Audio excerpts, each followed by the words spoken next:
Selamat datang di sebuah kisah yang akan menguji kesabaran dan menyentuh emosi terdalam seorang istri dan anak.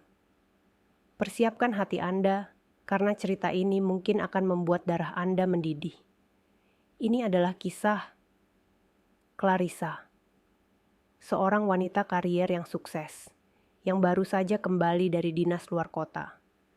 Bukannya disambut hangat, Clarissa justru terpukul melihat pemandangan yang menghancurkan hatinya. Ibu Ratna, ibu kandungnya sendiri, telah diperlakukan layaknya seorang pembantu di rumah mewah milik Clarissa. Pelakunya tidak lain adalah ibu mertuanya, Ibu Hesti, dan suaminya sendiri, Dimas. Dengan angkuh, sang mertua berkata, "Akulah yang berkuasa di sini. Kamu harus menuruti apapun yang aku perintahkan." Namun, mereka tidak tahu bahwa kemarahan Clarissa adalah awal dari kehancuran mereka. Clarissa yang selama ini diam, kini bangkit. Ia akan mengusir semua orang yang menyakiti ibunya, hingga mereka menjadi gelandangan yang berlutut memohon ampun. Mari kita ikuti kisah lengkapnya. Raut wajah Clarissa yang lelah setelah 3 bulan dinas di luar kota tidak bisa menyembunyikan kebahagiaan yang meluap. Dokumen perjanjian besar baru saja ditandatangani, menandakan perusahaan milik Clarissa meraih kesuksesan besar. Di ruangan rapat mewah itu, ia disambut sorakan bangga dari timnya. "Baik semuanya, dengan ini pekerjaan kita selesai. Kalian semua luar biasa," kata Clarissa sambil merapikan tasnya. Pak Burhan, pengacara kepercayaannya, maju mendekat dengan wajah serius. "Selamat Bu Clarissa, sekarang saatnya pulang. Saya tahu, Ibu Ratna pasti sangat merindukan Ibu." Mendengar nama ibunya, senyum Clarissa meredup. Kerinduan itu nyata, tapi firasat buruk tiba-tiba menghampiri.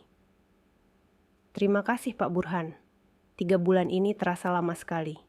Aku merindukan masakan Ibu," jawab Clarissa, namun tatapannya kini berubah tajam. "Bagaimana kabar di rumah? Ibu Hesti dan Bella, apakah mereka masih di sana?" Pak Burhan terlihat ragu. "Itu saya kurang yakin, Bu. Hanya saja Ibu Ratna sempat menghubungi saya. Nada suaranya sedikit aneh. Saya khawatir, Bu." Kekhawatiran Pak Burhan memicu alarm bahaya di benak Clarissa. Ia sudah memperingatkan Dimas bahwa mertua dan iparnya tidak boleh menginap terlalu lama di rumah mewah yang ia beli dengan uangnya sendiri. "Aku harus segera pulang," putus Clarissa sambil menatap jam tangannya. "Tolong urus tiket paling awal. Aku harus sampai di Kota Bayu Kencana sore ini juga." Tidak ada waktu untuk istirahat. Kerinduan bercampur firasat buruk mendorong Clarissa untuk segera tancap gas. Ia mengendarai mobil sport, mewahnya sendiri dari bandara. Sepanjang perjalanan, bayangan Ibu Ratna yang tersenyum menyambutnya menjadi penyemangat. Namun, saat mobilnya memasuki gerbang otomatis rumah, suasana sepi yang mencekam langsung menyambutnya. Kenapa sepi sekali? Tidak ada mobil Dimas. Kenapa gerbangnya tidak dikunci otomatis? Gumamnya saat keluar dari mobil sambil menarik koper mahalnya. Ia menekan bel berulang kali, namun tidak ada jawaban. Setelah memasukkan kode kunci, pintu utama terbuka. Aneh, kenapa tidak ada yang menyambut? Tiba-tiba, suara tawa nyaring dan cengengesan terdengar dari ruang keluarga. Clarissa melangkah masuk. Pemandangan di ruang tamu membuat amarahnya seketika tersulut. Ruang tamu yang biasanya rapi, kini berantakan seperti kapal pecah.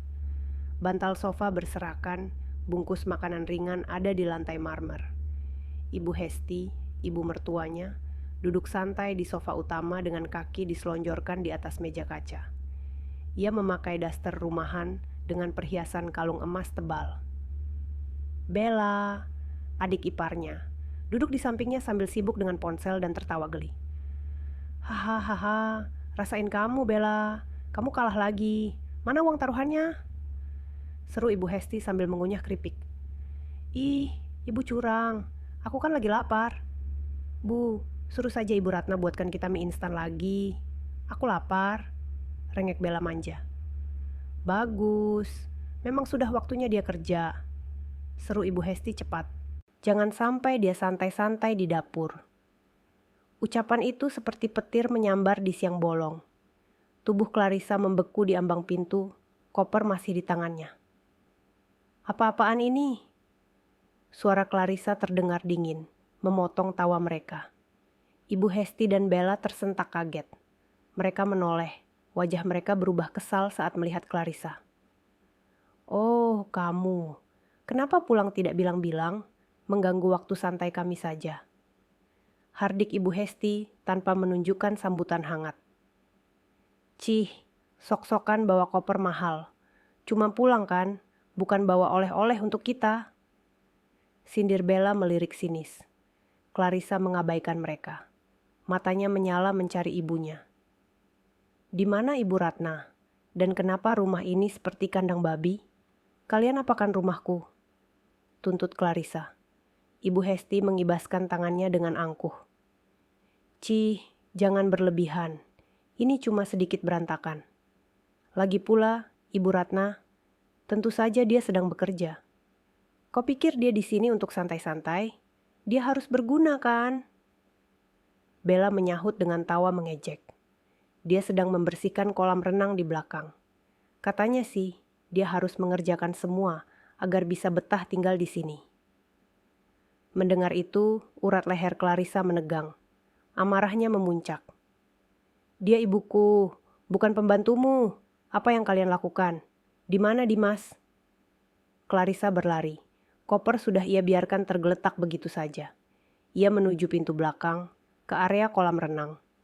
Pemandangan di sana menghancurkan hati dan memicu amarah Clarissa hingga ke ubun-ubun. Di bawah terik matahari sore, Ibu Ratna, ibunya yang biasanya tampil bersih dan rapi, tampak mengenakan pakaian lusuh dan berkeringat deras.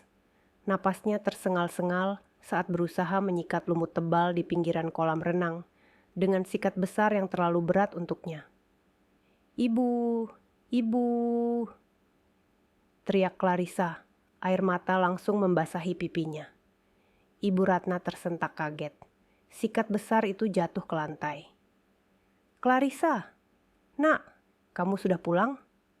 Clarissa langsung memeluk ibunya erat-erat. Ia merasakan betapa kurusnya tubuh sang ibu di balik pakaian lusuh itu. Ibu kenapa bisa begini?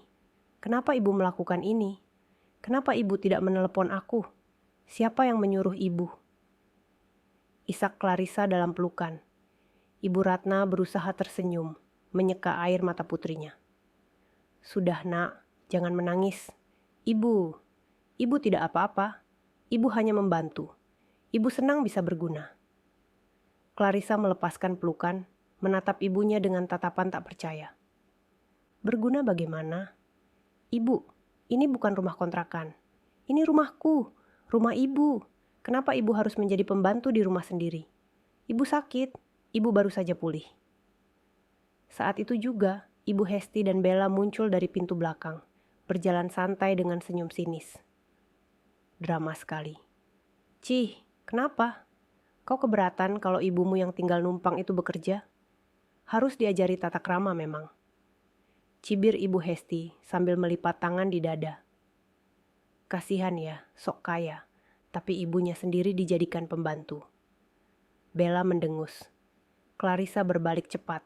Wajahnya kini gelap dipenuhi kemarahan. Kalian benar-benar keterlaluan. Aku tidak akan membiarkan ini. Kalian harus pergi dari rumahku sekarang juga. Ibu Hesti mundur selangkah karena terkejut, lalu kembali bersikap angkuh. Pergi. Dengarkan baik-baik, menantu tak tahu diuntung. Aku ini ibu dari Dimas, suamimu. Dan kau harusnya berterima kasih karena kami mau menempati istanamu yang dingin ini. Akulah yang berkuasa di sini. Kau harus menuruti apa yang aku perintahkan. Sekarang, suruh ibumu kembali ke kolam renang itu. Kalau begitu, kalian yang harus pergi. Jawab Clarissa tegas. Tiba-tiba, terdengar suara langkah kaki tergesa-gesa. Dimas, suami Clarissa muncul. Wajahnya pucat dan gelisah melihat ketegangan di antara mereka. Ada apa ini? Clarissa, sayang, kamu sudah pulang? Kenapa tidak bilang?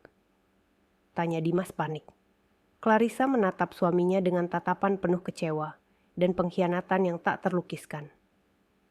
Dimas, aku tidak menyangka. Aku tidak menyangka kau membiarkan ini terjadi. Aku pergi 3 bulan untuk bekerja keras. Dan ini balasanmu. Kau membiarkan ibuku diperlakukan seperti budak di rumahku sendiri? Jawab aku, Dimas. Dimas menghindari tatapan mata Clarissa. Ia menunduk. Sayang, dengar dulu. Itu hanya kesalahpahaman.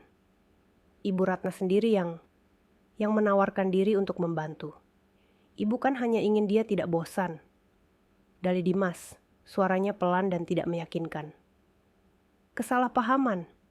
Menawarkan diri? Ibu Ratna baru sembuh dari sakit, Dimas. Dan kau melihat sendiri, ia menyikat kolam renang yang seharusnya dikerjakan oleh tukang bersih. Kau membiarkan ibuku sendiri jadi pembantu ibumu. Teriak Clarissa. Ibu Hesti langsung mendekat dan menepuk bahu Dimas. Sudah Dimas, jangan takut pada istrimu. Dia hanya menggertak. Dia pikir karena dia yang menghasilkan uang, dia bisa seenaknya. Dimas itu suamimu, pewaris sah. Amarah yang memuncak membuat Clarissa mengambil keputusan drastis. Cukup, aku sudah muak. Ibu Ratna ikut aku ke kamar, kita mandi, dan kita pergi dari sini untuk sementara. Kalian bertiga, dengarkan baik-baik. Clarissa meraih tangan Ibu Ratna dan menuntunnya masuk ke dalam rumah. Ia berhenti sejenak, menatap Dimas, Ibu Hesti, dan Bella dengan mata yang penuh kebencian. Aku akan menceraikanmu, Dimas, dan kalian bertiga. Hari ini adalah hari terakhir kalian menginjakkan kaki di rumah ini. Ibu Hesti tertawa nyaring, mencemooh. Hahaha, ceraikan saja, kami tidak takut. Dimas pasti akan mencari wanita yang lebih penurut dan tahu diri. Kau tidak bisa mengusir kami, Clarissa. Ini rumah kami. Dimas, katakan pada istrimu, kau tidak akan membiarkan ibumu dan adikmu diusir. Mendengar desakan ibunya, Dimas benar-benar tertekan. Ia menatap Clarissa dengan mata memelas. Clarissa, tolong, jangan begini. Aku tidak bisa mengusir ibuku. Ini berlebihan. Keputusan Dimas untuk membela ibunya, Ibu Hesti, dibandingkan ibu kandung Clarissa, adalah pukulan terakhir. Hati Clarissa hancur, dan ia yakin pengkhianatan ini tak termaafkan. Kalau begitu, kita lihat saja. Kalian akan menyesali setiap detik perlakuan kalian pada ibuku. Kalian tidak akan menyangka apa yang akan terjadi selanjutnya. Kata Clarissa, suaranya bergetar menahan amarah yang luar biasa. Ia membawa Ibu Ratna dan koper-kopernya masuk ke dalam rumah. Ibu Hesti dan Bella tersenyum kemenangan, mengira Clarissa hanya mengancam. Sementara Dimas terlihat bingung dan takut. Di kamar utama, Clarissa membantu Ibu Ratna duduk di tepi kasur. Ia membersihkan keringat di wajah ibunya dengan tisu. Ibu harus jujur pada aku. Apa yang terjadi selama aku pergi? Tanya Clarissa. Suaranya kini lebih tenang namun dingin. Ibu Ratna menatap putrinya dengan mata berkaca-kaca. Maafkan ibu, nak. Ibu tidak mau membuatmu khawatir. Mereka benar-benar kejam. Mereka mengambil semua perhiasan ibu dengan alasan untuk biaya hidup. Mereka memaksaku membersihkan rumah, bahkan sampai kolam renang. Mereka bilang, jika ibu tidak bekerja, ibu tidak pantas makan di rumah ini. Napas Clarissa tercekat. Ia meremas tangan ibunya dan menciumnya. Cukup, Bu. Sudah cukup. Aku tidak akan membiarkan mereka lolos. Tapi Dimas, dia tidak pernah membelaku. Nak, dia bilang aku harus menurut pada ibunya karena aku hanya menumpang. Dia bahkan melarangku menghubungimu, kata Ibu Ratna. Tangisnya pecah. Mendengar ini, keputusan Clarissa sudah bulat. Cinta dan kepercayaan yang ia berikan pada Dimas sudah mati. Clarissa memeluk ibunya sebentar. Ia tahu, rumah mewah ini adalah satu-satunya tempat yang bisa membuat Ibu Ratna tenang. Ia tidak akan pergi. Justru orang-orang jahat itu yang harus angkat kaki. Clarissa bergegas menuju meja kerjanya. Ia membuka laci rahasia dan mengeluarkan beberapa dokumen penting.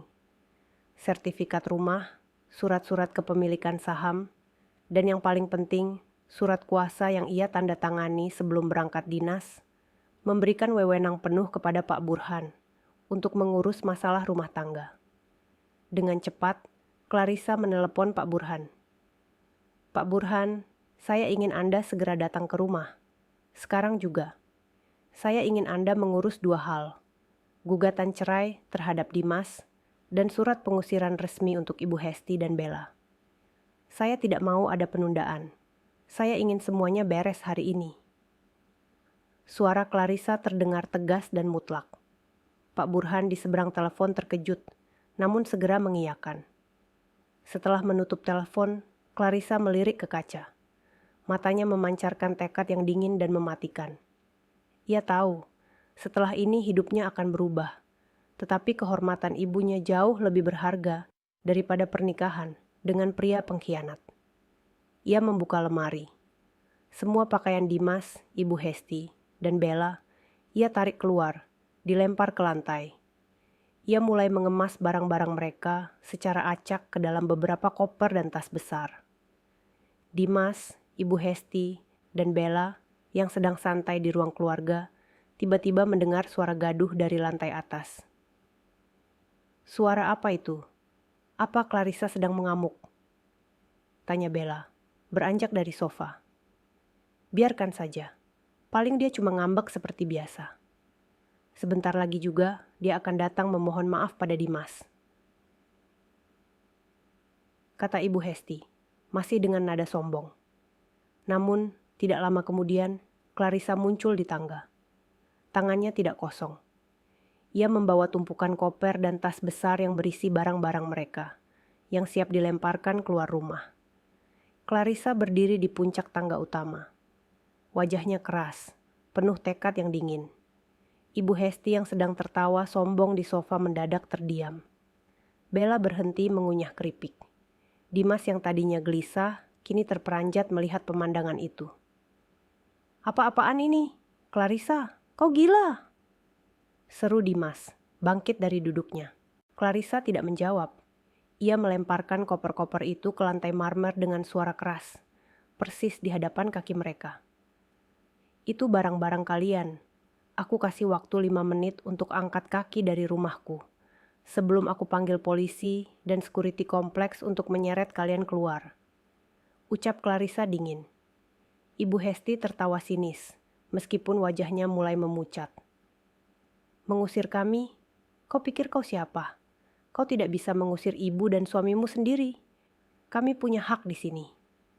Dimas, jelaskan pada istrimu yang sudah gila ini.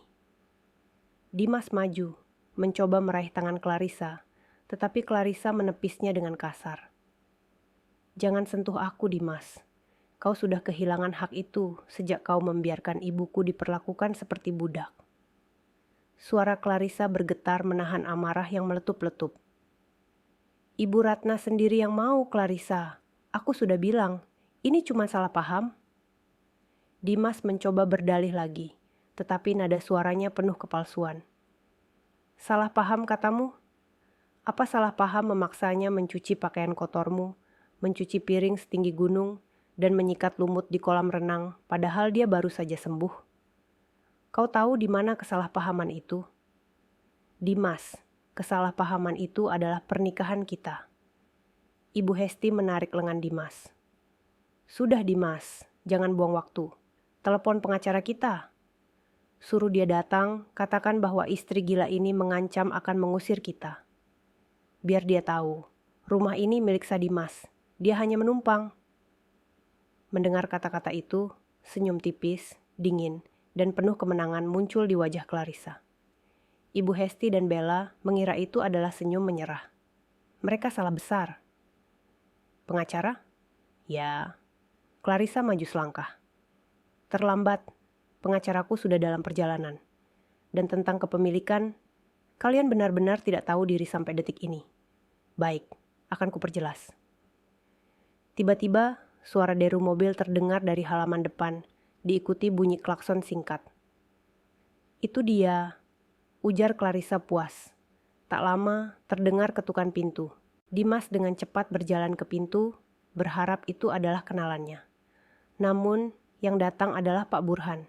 Didampingi 2 orang pria berbadan besar berseragam security kompleks, dan 1 wanita berpenampilan resmi membawa map besar.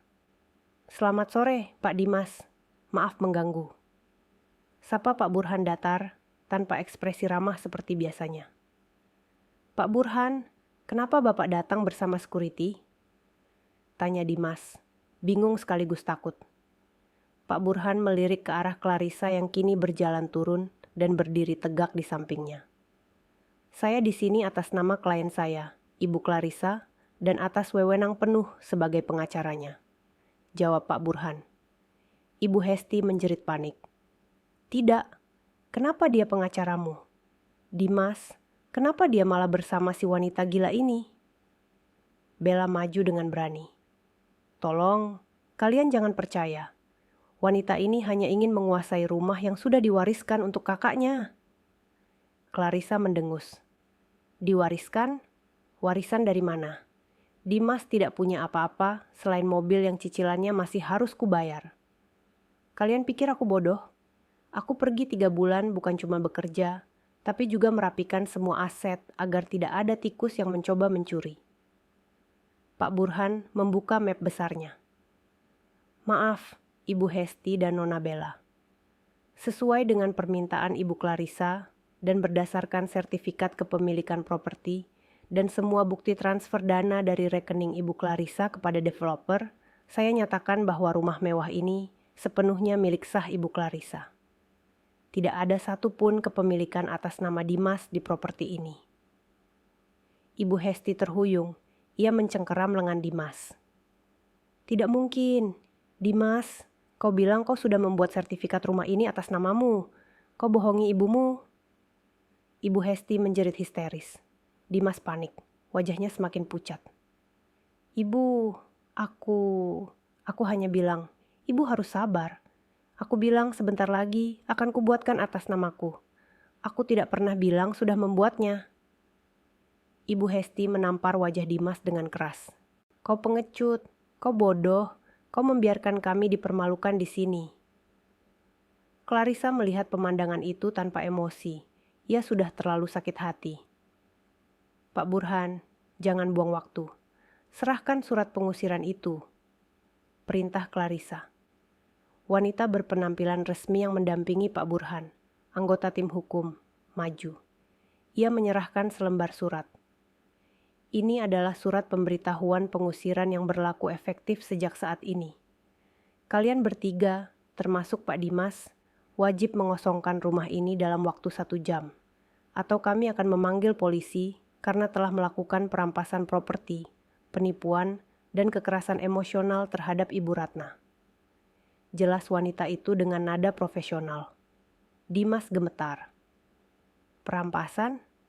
Aku suaminya. Clarissa, kau tidak bisa melakukan ini padaku. Suami yang membiarkan ibuku diperlakukan seperti babu. Suami yang tidak pernah menghasilkan sepeser pun untuk rumah ini. Kau pikir cincin pernikahan itu lebih berharga daripada kehormatan ibuku? Kita cerai, Dimas. Gugatan sudah didaftarkan hari ini oleh Pak Burhan." Jawab Clarissa, suaranya sedatar es. Ibu Hesti merangkak, meraih kaki Clarissa. "Clarissa, nak, ampuni ibu. Ibu minta maaf. Jangan usir kami tidak punya tempat tinggal. Ibu hanya bercanda tadi. Ibu hanya lelah karena mengurus rumah sebesar ini." Bella yang sudah sadar ikut merangkak. "Kak Clarissa, maafkan aku. Aku janji akan membersihkan semua. Aku janji akan menjaga Ibu Ratna dengan baik. Jangan usir kami." Clarissa menarik kakinya. Tatapannya tetap dingin. "Ibu minta maaf, canda. Aku melihat ibuku kurus kering, pucat, dan menangis karena perbuatan kalian. Itu bukan canda, itu adalah kejahatan. Sekarang, aku tidak peduli kalian mau tidur di gorong-gorong atau di bawah jembatan. Yang jelas, kalian harus pergi dari rumahku sekarang." Tiba-tiba, dari arah dapur, terdengar suara Ibu Ratna. "Clarissa, nak, jangan. Jangan sekejam itu. Biarkan mereka tinggal. Ibu Ratna muncul di ambang pintu dapur, matanya merah. Meskipun hatinya terluka oleh perlakuan mertua dan suaminya, sifat baiknya tidak hilang. Melihat Ibu Ratna mencoba membela mereka, Ibu Hesti dan Bella langsung berpura-pura menangis histeris. Tuh kan, Ibu Ratna saja masih berhati mulia. Kami janji akan berubah, nah. Kami akan jadi pembantu Ibu Ratna. Ratap Ibu Hesti berakting dramatis. Bella pura-pura memeluk kaki Ibu Ratna. Tante, tolong kami. Kami tidak mau jadi gelandangan. Clarissa berbalik meraih bahu Ibu Ratna. Ibu, jangan tertipu. Mereka hanya pura-pura. Mereka sudah merusak hidup ibu selama 3 bulan. Mereka membuat ibu sakit. Tapi, nak, membiarkan mereka diusir tanpa tempat tujuan, itu terlalu kejam. Kita tidak akan tenang melihat mereka kesusahan, bisik Ibu Ratna. Hatinya benar-benar lembut. Clarissa menghela napas. Ibu Ratna adalah titik terlemahnya. Dimas melihat kesempatan itu. Ia tahu hanya Ibu Ratna yang bisa melunakkan hati Clarissa. Sayang, lihat, Ibu Ratna saja tidak tega. Aku janji akan berubah. Aku akan putus hubungan dengan ibu dan adikku kalau mereka masih mengganggu. Aku janji. Bujuk Dimas mencoba memeluk Clarissa. Clarissa mendorongnya kuat-kuat. Cukup, aku sudah muak dengan janji palsumu.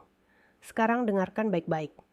Aku akan memberikan kalian 2 pilihan, dan ini adalah belas kasih terakhir yang kuberikan. Ibu Hesti, Bella, dan Dimas langsung mendengarkan dengan penuh harap. Pilihan pertama, kalian pergi sekarang, tanpa membawa apa-apa selain pakaian yang menempel di badan. Kalian bebas dari tuntutan hukum perampasan properti. Kalian boleh memulai hidup baru kalian dimanapun, tapi jangan pernah kembali. Pilihan kedua, lanjut Clarissa, suaranya meninggi. Kalian menolak pergi dan aku akan memanggil polisi. Kalian akan diusir paksa dan aku pastikan kalian akan dikenai semua tuntutan hukum yang berlaku. Tidak hanya itu, aku akan menggunakan semua koneksiku untuk membuat kalian bertiga tidak akan bisa mendapatkan pekerjaan layak di kota ini seumur hidup kalian. Ibu Hesti terdiam. Tatapan matanya menunjukkan kebencian yang mendalam, tetapi ketakutan akan hukum lebih besar. Dimas mulai gemetar. Ia tahu pengaruh Clarissa di kota Bayu Kencana sangat luas. Jika Clarissa bertindak, karirnya akan tamat. Bella, bangun. Ambil koper-koper itu. Kita pergi dari sini. Perintah Ibu Hesti pada putrinya. Kini nada sombongnya benar-benar hilang, digantikan keputusasaan. Bella menangis, tetapi menuruti perintah ibunya. Tunggu, seru Dimas. Clarissa, aku tidak bisa begini. Aku suamimu. Ibu Ratna, tolong menantu ibu. Ibu Ratna hanya bisa menunduk dan menangis. Clarissa menatap tajam ke arah Dimas. Pilihanmu sudah jelas. Kau memilih membelaku atau ibumu.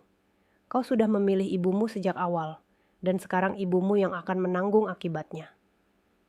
Dimas berdiri kaku. Ia tidak berani menentang Ibu Hesti, tetapi ia juga tidak mau kehilangan kemewahan. Baik, aku akan pergi, tapi aku akan kembali. Aku akan menuntutmu. Rumah ini milik kita berdua. Kau tidak akan menang di pengadilan, Clarissa. Ancam Dimas mencoba menjaga harga dirinya yang tersisa. Clarissa menyilangkan tangan. Silakan coba. Tapi jangan harap kau bisa melarikan diri dari gajimu. Mulai hari ini, semua aset pribadimu akan kusita untuk mengganti semua kerugian emosional dan biaya hidup ibuku selama 3 bulan ini. Dimas terperangah. Ibu Hesti dan Bella menyeret koper mereka. Wajah mereka dipenuhi dendam. Mereka berjalan ke pintu utama, melirik sinis pada Clarissa dan Ibu Ratna. Tepat ketika Ibu Hesti melewati Clarissa, ia berbisik, "Kau akan menyesal, Clarissa. Ini belum berakhir." Clarissa hanya membalas dengan senyum tipis. "Aku sudah menantikannya." Dimas mengambil satu langkah ke arah Clarissa, mencoba memohon belas kasihan terakhir. Namun, ia melihat 2 security besar berdiri di pintu.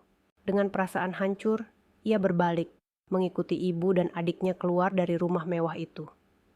Pintu utama tertutup dengan keras. Rumah itu kembali hening.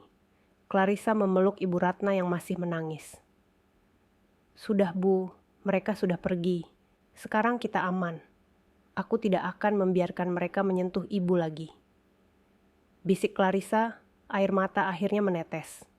Sementara itu, di luar sana, di jalanan, Ibu Hesti memandang balik rumah itu dengan mata penuh kebencian. "Kau lihat, Dimas, gara-gara istrimu kita jadi gelandangan. Aku bersumpah, kita akan kembali dan membuat wanita itu merangkak meminta maaf," kata Ibu Hesti penuh amarah. Bella mengusap air matanya. "Tapi, Ibu, kita mau kemana? Kita tidak punya uang sama sekali." Dimas hanya terdiam, menyesali kebodohannya. Mereka bertiga berjalan menjauh dari rumah mewah itu, membawa koper-koper yang terasa sangat berat, menuju ketidakpastian. Mereka tidak tahu harus kemana, dan di dalam hati Dimas, kebencian serta rencana licik untuk membalas dendam mulai merajut benang-benang hitam. Dia yakin Clarissa tidak akan bisa mengambil semuanya darinya begitu saja. Malam telah larut. Di sebuah warung pinggir jalan yang remang-remang, tak jauh dari perumahan mewah Clarissa, Ibu Hesti, Dimas, dan Bella duduk lesu di bangku plastik. Aroma asap rokok dan kopi murahan menusuk hidung mereka yang biasa menghirup udara AC sentral. Pakaian mahal mereka kini kusut dan bernoda debu. Ibu Hesti menatap jijik pada makanan yang ada di piringnya.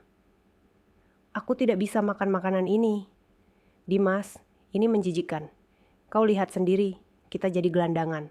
Semua karena istrimu yang gila harta itu," gerutu Ibu Hesti, suaranya parau. Dimas menghela napas berat. Pikirannya kosong. Ia menyesal telah memilih membela ibunya di depan Clarissa. Tetapi penyesalan itu kini berubah menjadi dendam yang membara. "Aku tahu, Ibu. Kita tidak akan lama begini. Aku sudah memikirkan cara," kata Dimas, mencoba menenangkan. Bella yang tadinya diam, kini mulai menangis sesenggukan. "Aku tidak mau tidur di empran toko, Ibu. Ponselku juga sebentar lagi mati. Aku tidak bisa menghubungi teman-temanku." "Diam, Bella. Jangan cengeng," hardik Ibu Hesti. Ia menatap Dimas dengan mata yang menyala penuh kebencian. "Kita tidak bisa menunggu pengadilan. Dimas, pengadilan itu lambat. Kita harus bertindak sekarang. Kau harus kembali dan mengambil apa yang menjadi hakmu." "Apa yang harus kuambil, Bu? Semua aset, bahkan gajiku, sudah diancam Clarissa untuk disita. Dia punya semua dokumennya," jawab Dimas putus asa. "Kau bodoh, Dimas. Bukan harta. Kau harus mengambil Ibu Ratna," ujar Ibu Hesti, senyum licik muncul di wajahnya. Dimas dan Bella terperangah. "Ibu Ratna? Untuk apa, Bu?" tanya Dimas bingung. "Kau ini bagaimana?" Ibu Ratna adalah titik lemah Clarissa. Selama Ibu Ratna ada di tangan kita, Clarissa akan bertekuk lutut. Dia pasti akan memohon agar kita mengembalikan ibunya. Dan saat itu terjadi, kita bisa meminta apapun. Uang, rumah, dan bahkan Dimas harus kembali padanya. Ide gila Ibu Hesti membuat Dimas terdiam. Meskipun licik, rencana itu masuk akal. "Tapi, Ibu, bagaimana kita bisa masuk rumah itu? Ada security dan Pak Burhan di sana." Dimas ragu. Ibu Hesti tersenyum sinis. "Kau lupa? Kau adalah suaminya. Kau tahu setiap sudut rumah itu. Kau tahu semua celah dan kebiasaan security malam. Dengarkan, Ibu. Malam ini juga kita harus bergerak. Bella, kau tunggu di sini. Dimas, kau ikut Ibu." Di rumah mewah itu, suasana terasa kontras. Clarissa dan Ibu Ratna sedang menikmati teh hangat di ruang tamu yang sudah kembali rapi dan hening. Keheningan yang damai membuat Ibu Ratna sedikit tenang. "Ibu harus istirahat. Jangan khawatirkan apapun. Aku sudah menghubungi Pak Burhan untuk menyiapkan pengobatan terbaik. Dan security ada di mana-mana. Mereka tidak akan bisa masuk lagi," kata Clarissa lembut sambil mengelus tangan ibunya. Nak, ibu takut. Ibu takut Dimas akan melakukan hal gila. Meskipun dia sudah jahat, dia tetap suamimu. Lirih Ibu Ratna. Dia sudah bukan suamiku, Bu. Aku tidak akan pernah memaafkan pengkhianatan yang melukai ibu. Tegas Clarissa. Tapi ibu tenang saja. Sebelum aku mengusir mereka, aku sudah menyiapkan rencana. Aku tahu mereka akan kembali, dan mereka pasti akan menyasar ibu. Clarissa bangkit, berjalan ke dinding yang dihiasi lukisan mahal. Ia menekan titik rahasia di bingkai lukisan. Pintu rahasia ke ruang bawah tanah terbuka. Ini adalah ruangan aman yang sudah kupersiapkan. Di sana ada tempat tidur nyaman, makanan, air, dan sambungan telepon darurat. Jika ada sesuatu yang mencurigakan, ibu harus segera masuk ke sana. Jelas Clarissa. Ibu Ratna terkejut.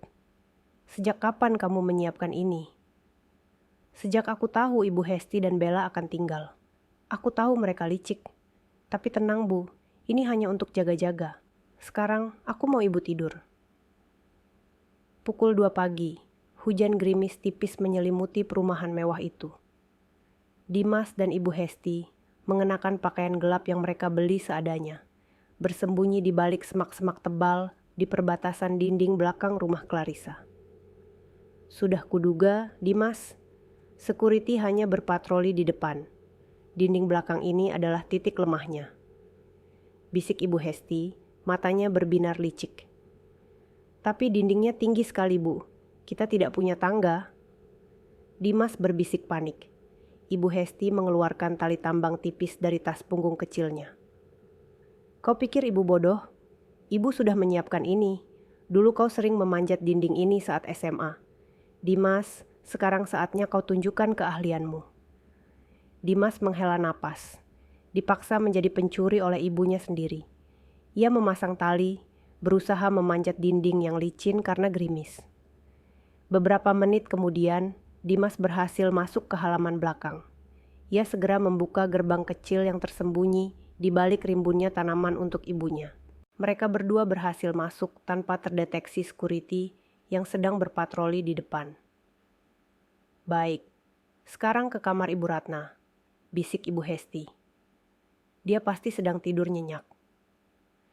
Mereka berjalan mengendap-endap di kebun belakang, menghindari sorotan lampu otomatis. Mereka tahu, pintu dapur sering tidak terkunci rapat. Benar saja, Dimas dengan mudah membuka selot pintu dapur.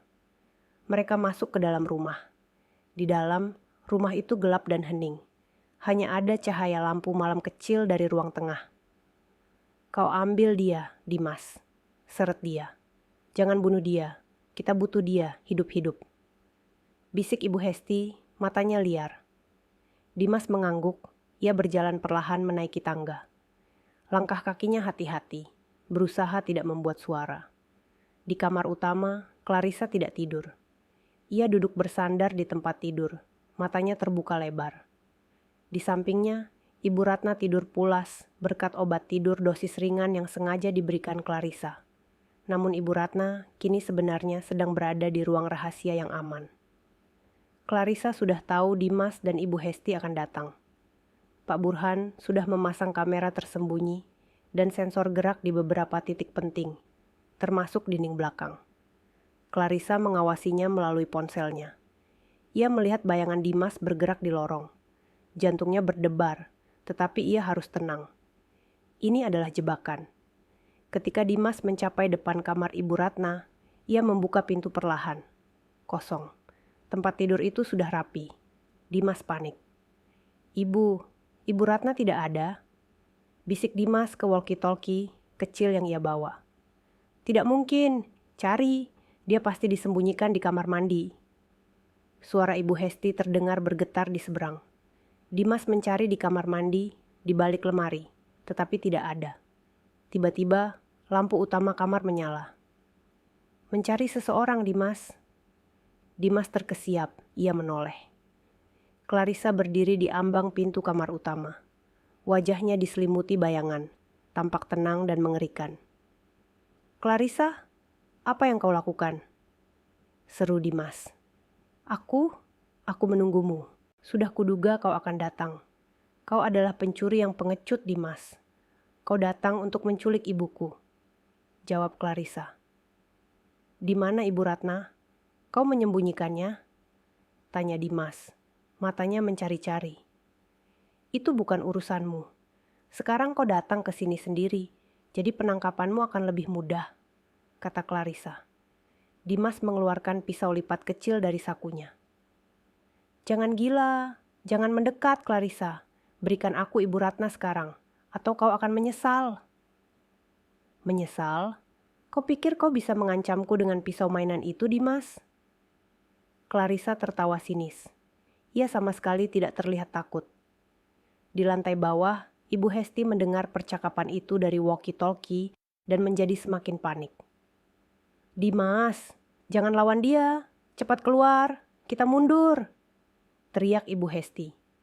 Dimas mengabaikan ibunya. Ia sudah terlalu kalap. Ia berlari ke arah Clarissa dengan pisau di tangan. Saat Dimas mencapai jarak 1 meter, Clarissa sama sekali tidak bergerak. Tepat pada detik itu, dari pintu kamar mandi yang tertutup, tiba-tiba muncul 2 security berbadan besar dari tim Pak Burhan. Mereka langsung menangkap Dimas. Dimas menjerit, pisau lipatnya terlepas dari tangan. Ia melawan, tetapi tidak mampu menghadapi kekuatan 2 pria yang terlatih. Lepaskan aku, lepaskan. Kalian tidak tahu siapa aku suaminya, teriak Dimas. Mantan suami, koreksi Clarissa dingin sambil melangkah maju. Ia mengambil pisau lipat Dimas dan membuangnya ke tempat sampah. Sekarang kau adalah tersangka perampokan dan percobaan penculikan. Clarissa mengambil teleponnya. Pak Burhan, Dimas sudah diamankan. Silakan hubungi polisi. Dan Pak Burhan, tolong aktifkan alarm panik di seluruh rumah. Aku ingin Ibu Hesti dan Bella di luar mendengar ini. Di luar rumah, Ibu Hesti mendengar teriakan Dimas dan sirene yang tiba-tiba berbunyi keras di seluruh pekarangan. Ia tahu mereka sudah terjebak. Dimas, Dimas, jawab ibu. Teriak Ibu Hesti ke walkie-talkie-nya. Suaranya putus asa. Tidak ada jawaban, hanya suara sirene yang memekakkan telinga. Ibu Hesti segera berbalik dan berlari menuju tembok belakang, berharap bisa melarikan diri. Namun, tepat di balik pohon besar, ia menemukan Bella yang sudah menunggunya. Ibu, aku tidak tahan lagi. Aku tidak mau masuk penjara. Bella menangis histeris. Diam, kita harus melarikan diri. Cepat, kita panjat tembok ini. Perintah Ibu Hesti. Saat mereka berdua bersiap untuk memanjat, 2 lampu sorot besar tiba-tiba menyala, menyorot tepat ke wajah mereka. 3 orang security lain muncul, mengepung mereka dari berbagai sisi. Nyonya Hesti dan Nona Bella, Anda sudah terkepung. Anda ditahan atas dugaan percobaan perampokan dan konspirasi kriminal. Tidak ada perlawanan. Ujar salah satu security tegas. Ibu Hesti terduduk lemas. Ia tidak menyangka Clarissa sudah memprediksi setiap gerakan mereka. Ia telah kalah telak. Tidak, tidak mungkin. Aku bukan pencuri. Aku Ibu Dimas. Aku tidak salah. Aku hanya ingin anakku kembali. Teriak Ibu Hesti, air mata kemarahan dan keputusasaan membasahi wajahnya. Bella hanya bisa menangis ketakutan. Beberapa saat kemudian, siren mobil polisi terdengar mendekat. Di dalam kamar, Dimas yang sudah diikat menatap Clarissa dengan mata penuh kebencian yang mendalam.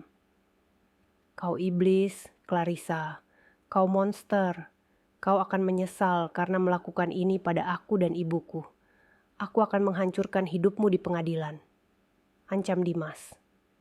Clarissa memandang Dimas dengan tatapan iba bercampur jijik. Aku adalah monster yang diciptakan oleh keserakahanmu, Dimas. Aku tidak akan menyesal. Karena saat ini, ibuku aman dan kalian akan membayar semua perbuatan kalian. Kau pikir kau bisa mendapatkan harta dan ibuku sekaligus? Itu tidak akan pernah terjadi. Polisi masuk dan membawa Dimas pergi. Clarissa menutup pintu. Ia berjalan ke ruang rahasia dan membuka pintu perlahan. Ibu Ratna, yang sudah terbangun dan mendengar semua kegaduhan, keluar dari ruangan itu dengan wajah pucat. "Clarissa, mereka ditangkap?" tanya Ibu Ratna. Suaranya gemetar. Clarissa memeluk ibunya erat-erat. "Iya, Bu, mereka sudah ditangkap. Sekarang Ibu benar-benar aman. Mereka tidak akan bisa menyentuh Ibu lagi." Saat itu, Clarissa menyadari bahwa semua harta di dunia tidak sebanding dengan keselamatan dan ketenangan ibunya. Pagi hari menyambut rumah mewah Clarissa dengan ketenangan yang lama hilang. Pintu-pintu dan jendela yang semalam dijaga ketat kini terbuka, membiarkan cahaya matahari masuk. Di dapur, Clarissa sudah menyiapkan sarapan ringan, sementara Ibu Ratna duduk di kursi makan, perlahan-lahan kembali pulih dari ketegangan semalam. "Ibu sudah merasa lebih baik?" tanya Clarissa lembut, meletakkan secangkir teh herbal hangat di depan ibunya. "Jauh lebih baik, Nak. Terima kasih. Kalau bukan karena kamu, Ibu tidak tahu apa yang akan terjadi," jawab Ibu Ratna, matanya berkaca-kaca. Ia meraih tangan Clarissa dan menciumnya. "Kamu adalah anak Ibu yang paling berani, paling cerdas. Maafkan Ibu karena terlalu lemah menghadapi mereka." "Ibu tidak lemah. Ibu hanya terlalu baik, dan kebaikan itu dimanfaatkan oleh orang-orang jahat."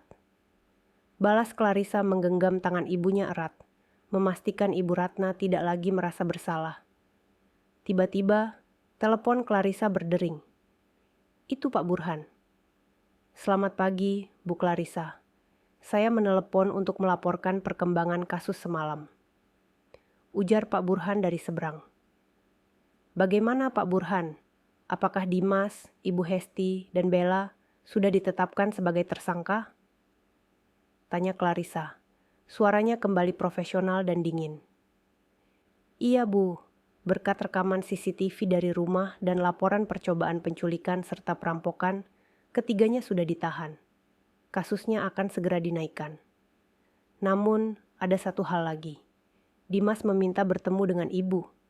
Dia bilang ada pengakuan penting yang harus ia sampaikan secara langsung sebelum kasus ini masuk pengadilan," jelas Pak Burhan. Clarissa terdiam sejenak. "Pengakuan? Setelah semua kejahatan yang dilakukannya, apalagi yang bisa Dimas akui?" "Aku tidak mau bertemu dia, Pak Burhan. Mohon maaf." "Bu, Dimas mengancam jika Ibu tidak datang, dia akan membuat pengakuan palsu di depan penyidik yang bisa memperlambat proses perceraian. Katanya, ini terkait dengan rencana terselubung mereka selama Ibu dinas." Mendengar kata rencana terselubung, Clarissa menjadi penasaran. Ia harus tahu seberapa jauh pengkhianatan Dimas dan keluarganya. "Baiklah, atur pertemuannya. Tapi aku tidak akan datang sendirian. Aku ingin bertemu dia di kantor Bapak, didampingi oleh 2 security dan tim hukum," putus Clarissa. Siang harinya, Clarissa duduk di kantor Pak Burhan. Ruangan itu disekat oleh meja besar, memisahkan Clarissa dari Dimas yang wajahnya terlihat kusut, lelah, dan penuh penyesalan. Meskipun Clarissa curiga itu hanyalah akting. Ibu Hesti dan Bella tidak diizinkan ikut. Dimas menatap Clarissa dengan mata memelas. "Clarissa, aku mohon, cabut tuntutanmu. Aku tahu aku salah, tapi jangan seret ibu dan adikku ke penjara. Mereka hanya korban emosi." "Cukup, Dimas. Aku datang ke sini bukan untuk mendengar alasanmu, apalagi memaafkan. Katakan pengakuan penting apa yang kau maksud, atau aku pergi sekarang," potong Clarissa tegas. Dimas menghela napas panjang. Ia menunduk, lalu perlahan mengangkat kepalanya. Air mata mulai menetes. Kali ini terlihat tulus. "Aku akui, kami memang punya rencana terselubung. Clarissa, Ibu Hesti dan Bella datang ke rumahmu bukan hanya untuk menumpang, tapi untuk menjalankan skenario." Clarissa menyilangkan tangan. "Skenario apa?" Kami mencoba membuatmu frustrasi. Ibu Hesti memaksamu menaruh Ibu Ratna di panti jompo karena perawatannya mahal, dan dia menganggap Ibu Ratna mengganggu. Lalu, dia akan membuat pertengkaran besar yang membuatmu harus memilih. Antara ibumu atau aku, kata Dimas, suaranya parau. Lalu, tuntut Clarissa, jika kau memilih ibumu, kami akan menceraikanmu dan meminta kompensasi berupa setengah dari aset pribadimu, termasuk rumah. Kami akan mengklaim kau tidak layak menjadi istri karena terlalu mementingkan ibumu. Dan jika kau memilih aku, Ibu Ratna akan tetap kami jadikan budak di rumah itu untuk memastikan kau akan selalu menuruti setiap perintah Ibu Hesti. Kau iblis, Dimas. Pengakuan Dimas membuat hati Clarissa mencelos. Ia tidak menyangka suaminya dan keluarganya merencanakan kejahatan psikologis dan finansial sekeji itu. Mereka tidak hanya jahat pada Ibu Ratna, tetapi merencanakan kehancuran Clarissa secara keseluruhan. Dan kenapa kau membiarkan Ibu Ratna dijadikan seperti pembantu? Tanya Clarissa, suaranya hampir tidak terdengar. Itu adalah bagian dari skenario. Ibu Hesti ingin Ibu Ratna terlihat menyedihkan dan tidak berguna di mata semua orang, termasuk di mata ibumu sendiri, agar Ibu Ratna menyerah dan meminta sendiri untuk dipindahkan. Aku terlalu takut pada ibuku, Clarissa. Dia mengancam akan menghapusku dari kartu keluarga jika aku tidak menuruti keinginannya. Bisik Dimas penuh penyesalan. Jadi kau lebih takut dicoret dari kartu keluarga ibumu daripada kehilangan ibuku yang sakit dan istrimu yang mencintaimu? Tanya Clarissa. Dimas menangis terseduh-seduh. Aku minta maaf, Clarissa. Aku benar-benar minta maaf. Aku hanya ingin mendapatkan uang dari hasil kerja kerasmu, dan aku ingin dihormati oleh keluargaku. Kau tidak akan mendapatkan apa-apa, Dimas. Ibu Ratna adalah bagian dari keluargaku, dan kau sudah menyakitinya. Pengakuanmu ini tidak akan mengubah gugatan cerai dan tuntutan pidana terhadap kalian bertiga. Justru ini akan memperkuat posisiku, kata Clarissa bangkit dari kursi. Dimas panik. Tidak, tunggu, aku mohon. Aku akan melakukan apa saja. Sudah terlambat, Dimas, kata Clarissa sambil berjalan menuju pintu, meninggalkan Dimas yang menangis terseduh-seduh di ruangan kantor Pak Burhan. Malam itu, Clarissa kembali berbicara dengan Ibu Ratna. Ia menceritakan semua pengakuan Dimas. Mereka ingin membuatku menceraikanmu, Ibu. Mereka ingin aku memilih antara asetku dan kebahagiaanmu, kata Clarissa. Ibu Ratna mendengarkan dengan air mata. Ia memeluk putrinya erat-erat. Ibu tidak akan pernah membiarkan itu terjadi. Ibu bangga padamu, Nak. Kamu sudah memilih yang benar. Ibu sudah tua, tapi ibu ingin melihat kamu bahagia. Clarissa menatap mata ibunya dan tersenyum. Aku sudah bahagia, Bu. Kebahagiaanku adalah melihat ibu sehat dan aman di sini, di rumah yang kubangun untuk kita berdua. Aku tidak butuh pria seperti Dimas. Aku hanya butuh ibu. Ibu Ratna menangkup wajah Clarissa. Kalau begitu, jangan pernah ragu untuk menceraikannya. Ibu akan mendukungmu. Ibu tidak mau lagi melihat wajahnya, atau wajah mertua dan iparmu itu. Mereka sudah terlalu jauh. Pengakuan emosional dari Ibu Ratna ini bukan hanya menguatkan, tetapi juga memberikan ketenangan batin pada Clarissa. Ia tidak lagi dihantui rasa bersalah karena mengajukan gugatan cerai. Clarissa kembali menghubungi Pak Burhan. Pak Burhan, percepat prosesnya. Gunakan semua pengakuan Dimas sebagai bukti dalam tuntutan pidana dan gugatan cerai. Aku ingin mereka semua menerima hukuman setimpal, dan aku ingin kasus ini selesai secepatnya. Aku tidak mau ada lagi Dimas dalam hidupku. Siap, Bu Clarissa. Saya akan pastikan mereka tidak bisa berkutik. Sekarang kita akan fokus pada penyitaan aset Dimas untuk menutupi biaya kerugian emosional Ibu Ratna, jawab Pak Burhan. Clarissa mengakhiri panggilan. Ia kembali ke ruang tamu, di mana Ibu Ratna tertidur pulas di sofa. Clarissa duduk di sampingnya, mengelus rambut ibunya. Tekad Clarissa sudah bulat. Ia akan menghancurkan Dimas secara hukum finansial, dan sosial. Bukan hanya karena pengkhianatan, tetapi karena keberanian Dimas untuk menjadikan cinta kasih ibunya sebagai senjata dalam rencana licik mereka. Di mata Clarissa, kehancuran Dimas adalah satu-satunya cara untuk mendapatkan kembali kehormatan Ibu Ratna dan kedamaiannya sendiri. Setelah pengakuan Dimas di kantor pengacara, Clarissa merasa jauh lebih kuat. Ia tidak lagi menghadapi ketidakpastian, melainkan kejelasan tentang betapa liciknya mantan suaminya itu. Didampingi Pak Burhan, Clarissa mulai bergerak cepat. Tujuannya bukan hanya memenangkan perceraian, tetapi menghancurkan reputasi Dimas di depan umum dan menghukum Ibu Hesti serta Bella seberat-beratnya. Hari itu, Clarissa dan Pak Burhan berada di kantor polisi. Mereka tidak hanya memberikan bukti rekaman percobaan penculikan Ibu Ratna, tetapi juga menambahkan bukti baru dari pengakuan Dimas. Pak Burhan, pastikan tuntutan pidana terhadap Dimas, Ibu Hesti, dan Bella mencakup penipuan dan konspirasi kriminal untuk menguasai aset.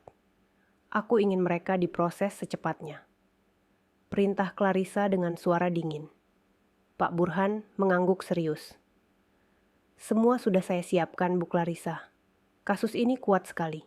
Apalagi Ibu Ratna bersaksi bahwa mereka memaksanya bekerja, padahal ia sedang sakit. Ini akan menjadi poin sensitif di media. Bagus. Pastikan media tahu. Aku tidak ingin ada yang bersimpati pada mereka. Aku ingin mereka tahu, inilah akibat dari menyakiti ibu kandungku, kata Clarissa tegas. Sementara itu, Dimas, Ibu Hesti, dan Bella mendekam di sel tahanan yang sempit dan pengap. Ibu Hesti dan Bella terus meratap, mengutuk Clarissa. Dasar wanita iblis, dia mengusir kita. Sekarang dia memenjarakan kita. Aku bersumpah akan membalas dendam. Teriak Ibu Hesti, wajahnya bengkak dan kotor. Bella menangis histeris. Aku tidak mau di sini. Ibu, aku mau pulang. Ini semua salahmu, Dimas. Dimas duduk merenung di sudut. Ia tahu rencananya sudah hancur total. Ia mencoba menghubungi beberapa teman pengacaranya. Tetapi mereka semua menolak karena takut berurusan dengan Clarissa dan Pak Burhan, yang dikenal sangat berpengaruh di dunia hukum korporat. Semua sudah tahu, Bu. Reputasi kita sudah jatuh. Clarissa pasti sudah menyebarkan berita ini. Bisik Dimas, suaranya putus asa. Kau harusnya diam, Dimas. Kau yang bodoh. Kenapa kau akui semuanya pada wanita itu? Kau menghancurkan kita. Ibu Hesti menampar Dimas lagi. Di luar tahanan, Clarissa dan Pak Burhan mulai melancarkan serangan finansial. Clarissa tahu, tanpa uang, Dimas tidak akan bisa menyewa pengacara yang andal untuk melawan tuntutan perceraian dan pidana. Pak Burhan, bagaimana dengan aset-aset Dimas? Terakhir kali, ia punya saham minoritas di perusahaan A dan tabungan di Bank X. Aku ingin semua itu disita hari ini juga, ujar Clarissa. Sudah saya urus, Bu. Berdasarkan surat kuasa yang Ibu tanda tangani, kami mengajukan permohonan sita jaminan atas aset-aset Dimas untuk menutupi kerugian material dan imaterial Ibu. Perusahaan A dan Bank X sudah setuju bekerja sama. Dalam 24 jam ke depan, rekening dan saham Dimas akan dibekukan dan dipindahkan ke rekening escrow. Jelas, Pak Burhan. Clarissa tersenyum puas. Aku tidak akan menyisakan apapun. Dia sudah berjanji dia akan menguasai setengah asetku, kan? Sekarang aku akan mengambil 100% asetnya. Clarissa kemudian pulang untuk menemui Ibu Ratna. Ia ingin memastikan ibunya tidak tertekan dengan segala hiruk-pikuk kasus ini. Ibu sudah istirahat, jangan menonton berita dulu ya. Semua biar aku yang urus, kata Clarissa sambil membawakan makan siang untuk ibunya. Ibu tidak apa-apa, Nak. Ibu justru tenang karena mereka sudah di tempat yang seharusnya.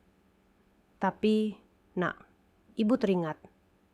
Dulu Dimas pernah memaksa aku menandatangani beberapa dokumen saat kamu dinas. Katanya itu hanya dokumen administrasi rumah tangga, kata Ibu Ratna. Wajahnya terlihat cemas. Jantung Clarissa berdegup kencang. Ini adalah informasi baru. Dokumen apa, Bu? Kapan itu? Sekitar 2 bulan lalu. Ada beberapa lembar kertas. Dia bilang itu penting agar listrik dan air tidak diputus. Ibu percaya saja, jawab Ibu Ratna. Firasat buruk kembali menyeruak. Clarissa tahu, Dimas tidak akan sejujur itu di hadapan ibunya.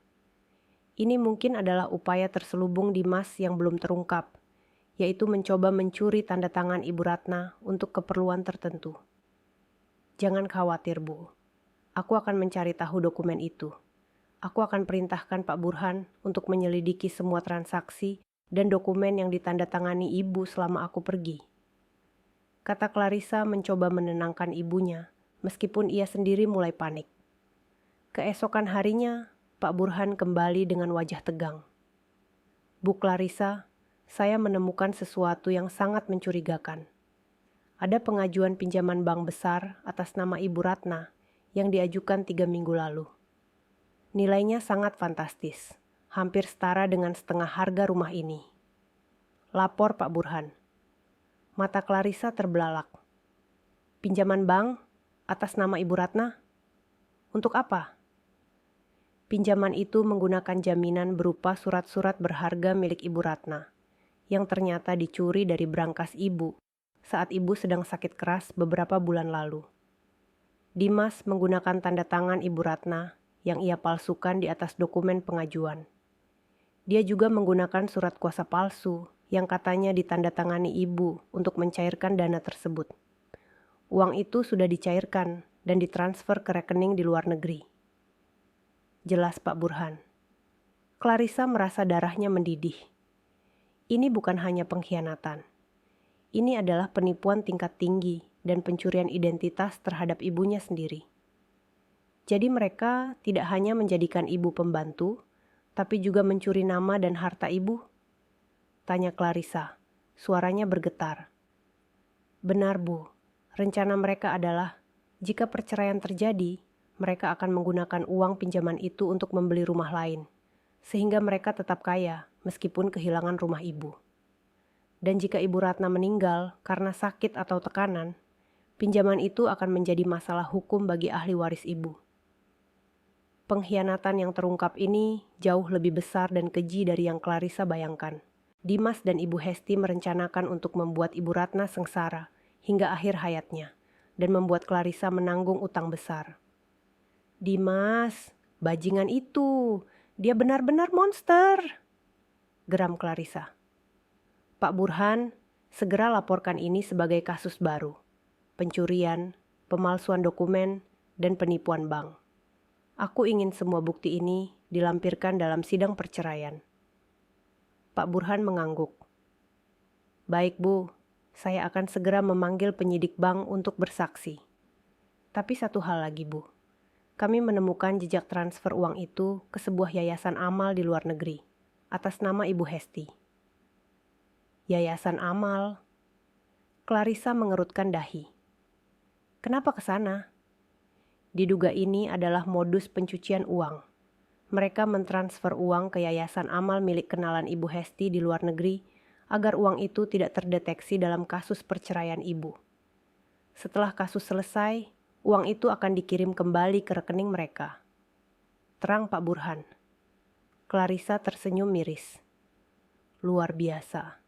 Aku tidak menyangka mereka seprofesional ini dalam kejahatan. Tapi mereka lupa. Aku selalu selangkah di depan mereka. Clarissa meminta Pak Burhan untuk menyebarkan berita ini kepada media. Pengkhianatan Dimas tidak hanya seputar rumah tangga, tetapi sudah masuk ranah pidana serius yang melibatkan pencurian dan penipuan terhadap ibunya sendiri. Berita tentang suami mencuri, uang ibu mertua untuk pencucian uang. Segera menjadi berita utama dan topik hangat di media sosial. Citra Dimas, Ibu Hesti, dan Bella hancur total. Mereka yang tadinya berani sesumbar, kini menjadi bahan cemoohan. Di sel tahanan, Dimas menerima pukulan keras dari Ibu Hesti. Kau pengecut! Kenapa kau tidak menghapus semua jejak ini? Sekarang kita tamat. Semua orang tahu kita pencuri. teriak Ibu Hesti histeris. Aku tidak tahu Clarissa bisa melacak sampai sejauh itu, Bu. Dia memang iblis. Balas Dimas, wajahnya babak belur.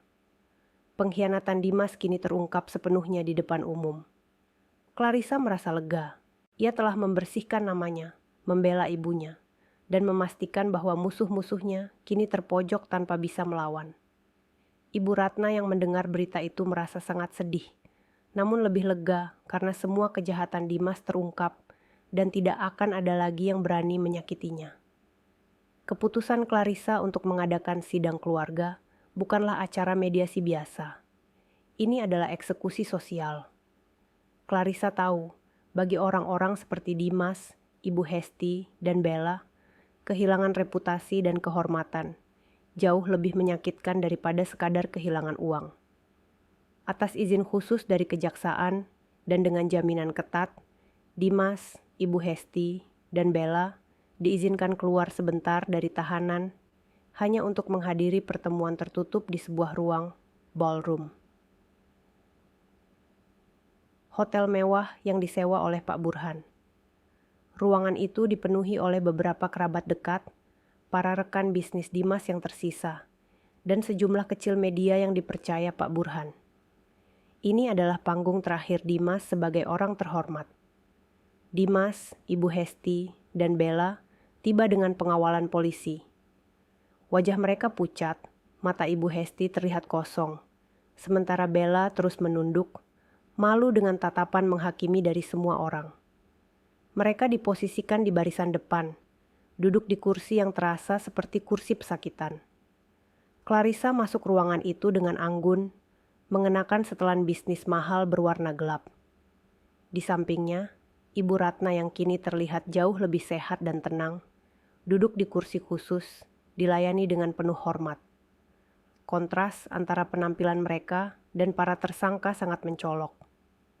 Pak Burhan memulai acara tersebut, menyebutnya sebagai pertemuan konfrontasi keluarga dan klarifikasi publik. Tujuan pertemuan ini, atas permintaan Ibu Clarissa, adalah untuk mengklarifikasi serangkaian kejahatan yang dilakukan oleh saudara Dimas, Ibu Hesti, dan saudari Bella, yang tidak hanya merugikan Ibu Clarissa secara finansial dan emosional, tetapi juga menodai nama baik keluarga besar dan komunitas bisnis. Kata Pak Burhan, suaranya menggema di ruangan. Ibu Hesti, yang biasanya lantang, mencoba menyela. Ini tidak adil, ini bukan pengadilan. Clarissa tidak berhak mempermalukan kami begini. Diam Ibu, bisik Dimas, yang tahu perlawanan ibunya hanya akan memperburuk keadaan. Clarissa maju ke podium, menatap lurus ke mata Dimas. Tatapannya sedingin es. Aku tidak mempermalukan kalian, Hesti. Kalian yang mempermalukan diri kalian sendiri. Clarissa memulai. Suaranya tenang namun menusuk. Aku meminta kalian semua hadir di sini untuk mendengarkan kebenaran. Bukan dari desas-desus media, tetapi dari bukti yang tidak bisa dibantah. Clarissa kemudian memproyeksikan beberapa gambar ke layar besar di belakangnya. Gambar pertama adalah foto-foto kondisi Ibu Ratna saat ia dipaksa membersihkan rumah. Gambar kedua adalah salinan hasil audit forensik yang menunjukkan pemalsuan tanda tangan Ibu Ratna pada dokumen pinjaman bank. Kalian sudah mendengar di bab sebelumnya bahwa mereka mencuri surat berharga Ibu Ratna untuk mengambil pinjaman bank bernilai miliaran rupiah. Pinjaman ini seharusnya menjadi warisan dan tabungan masa tua Ibu. Jelas Clarissa menunjuk ke arah Dimas. Seorang kerabat dari pihak Dimas, Pak Rustam, yang merupakan paman Dimas, berdiri dengan marah. Dimas, benarkah ini? Kau menipu nenekmu sendiri? Tidak, Paman. Aku dijebak. Clarissa memalsukan semua ini. Teriak Dimas mencoba membela diri. Namun, suaranya bergetar. Ibu Hesti ikut berdiri. Air mata palsu mulai mengalir. Kami difitnah. Clarissa ingin merebut semuanya. Dia wanita serakah. Kami hanya ingin anak kami kembali. Clarissa tersenyum miris. Kalian masih berbohong? Baik. Aku punya satu bukti lagi yang akan mengakhiri semua drama ini. Clarissa mengambil remote control. Layar berganti. Kali ini, layar menampilkan tangkapan layar percakapan Dimas dengan seorang wanita bernama Rina, seorang sahabat lama Dimas yang sudah lama dicurigai Clarissa. Percakapan itu terjadi 3 bulan lalu, saat Clarissa sedang dinas ke luar negeri. Isi percakapan itu adalah inti dari pengkhianatan emosional Dimas. Dimas. Aku sangat lelah, Rin. Aku harus berpura-pura mencintai Clarissa agar dia tetap memberiku uang. Rina. Aku tahu, bro. Sabar. Kapan kau akan ceraikan dia? Dimas. Belum. Rencana ibu lebih besar. Kami akan membuatnya depresi dan membuatnya percaya bahwa dia gila. Setelah itu, kami akan paksa dia pindah ke rumah sakit jiwa dan menguasai semua asetnya. Rina. Gila, tapi aku suka idemu. Kau harus bertahan demi uangnya. Satu kalimat terakhir dari Dimas. Jika semua gagal, aku akan menculik Ibu Ratna. Itu adalah kartu AS-ku. Ruangan itu hening. Tidak ada yang bergerak. Semua mata tertuju pada layar dan kemudian beralih ke Dimas, yang kini terdiam mematung. Wajahnya benar-benar kehilangan warna. Clarissa menatap Dimas. Matanya penuh rasa sakit yang kini berubah menjadi kebencian total. Itu adalah pengkhianatanmu yang paling besar. Dimas, kau tidak hanya merencanakan kehancuran finansialku, tetapi juga kehancuran mentalku. Kau ingin membuatku gila agar kau bisa menguasai semua yang kumiliki. Dan kau menggunakan Ibu Ratna, seorang wanita tua yang sakit, sebagai alat negosiasi terakhirmu. Ibu Hesti menjerit histeris. Tidak, itu palsu. Jangan percaya. Dia memalsukan chat itu. Namun, Pak Rustam sudah tidak tahan. Ia maju, menarik kerah baju Dimas yang dijaga polisi. Kau memalukan keluarga kita, Dimas.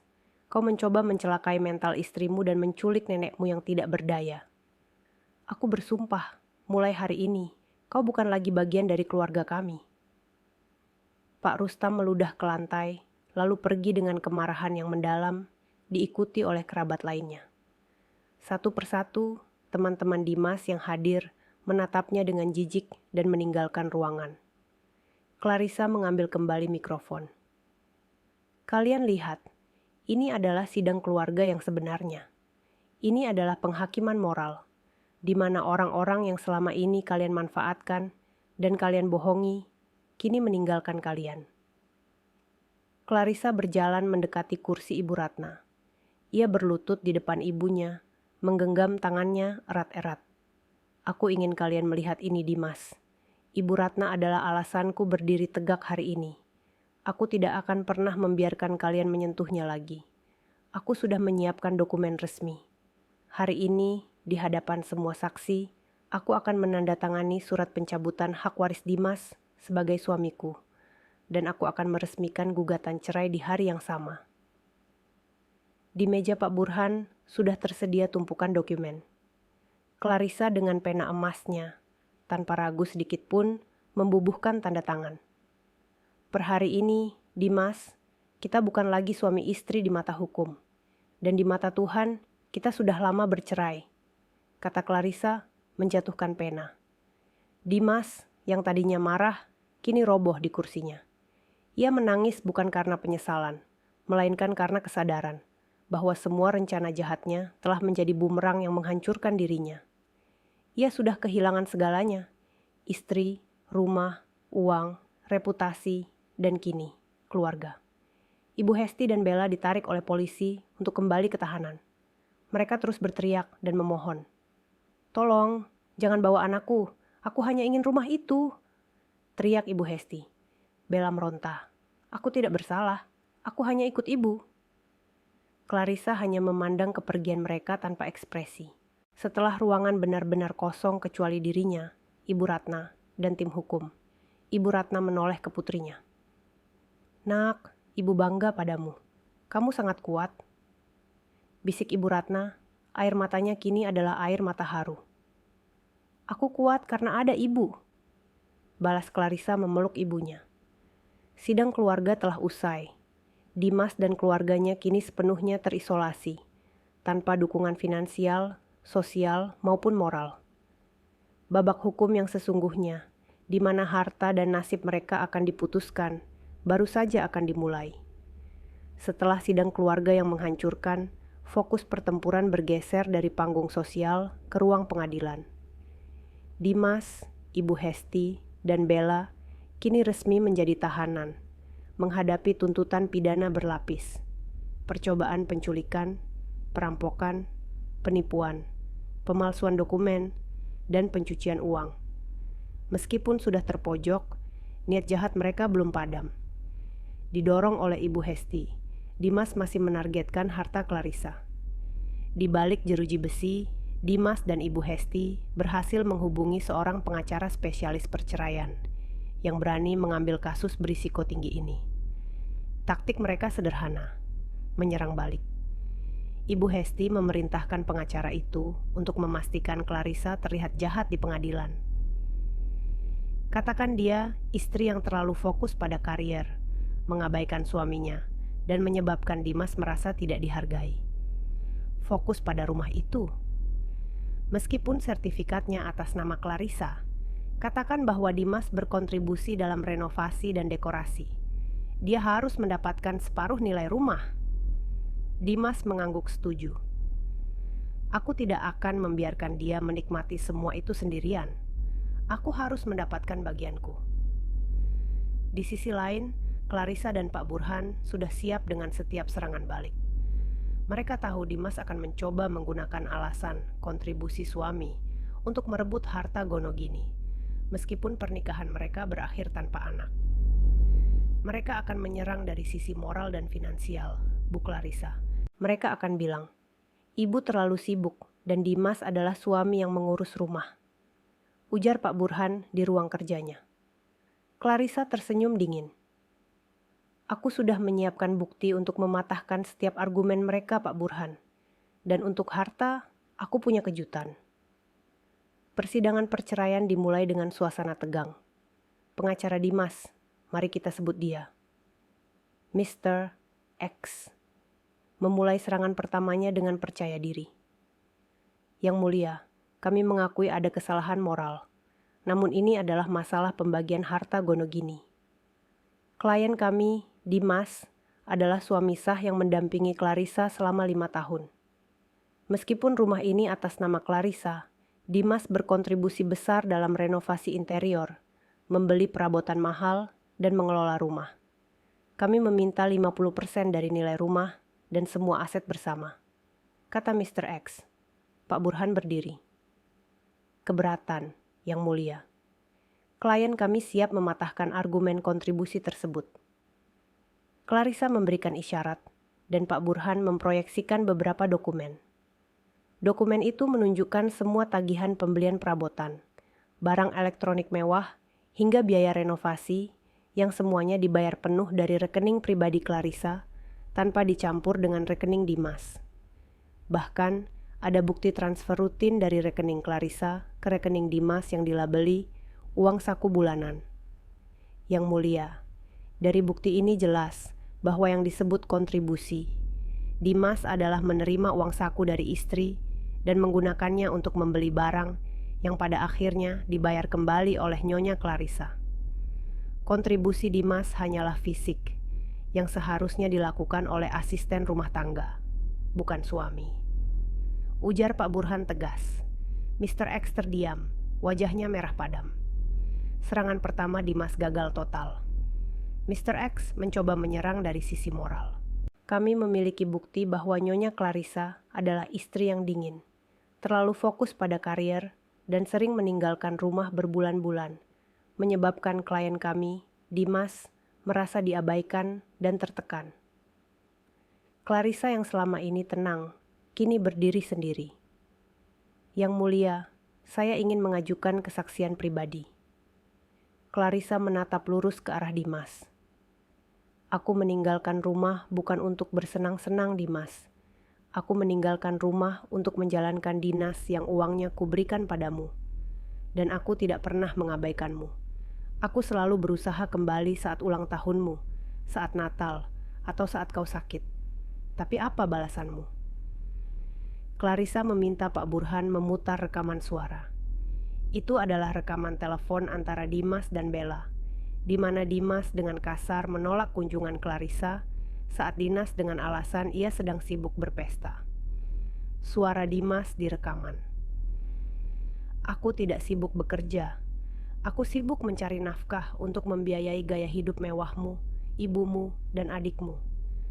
Aku mengabaikanmu karena kau yang memintanya, agar kau leluasa berpesta dan merencanakan kejahatan terhadapku dan ibuku. Air mata mulai mengalir di pipi Clarissa. Itu bukan air mata kesedihan, melainkan amarah. Yang mulia, ini adalah bukti pengkhianatan emosional dan penipuan.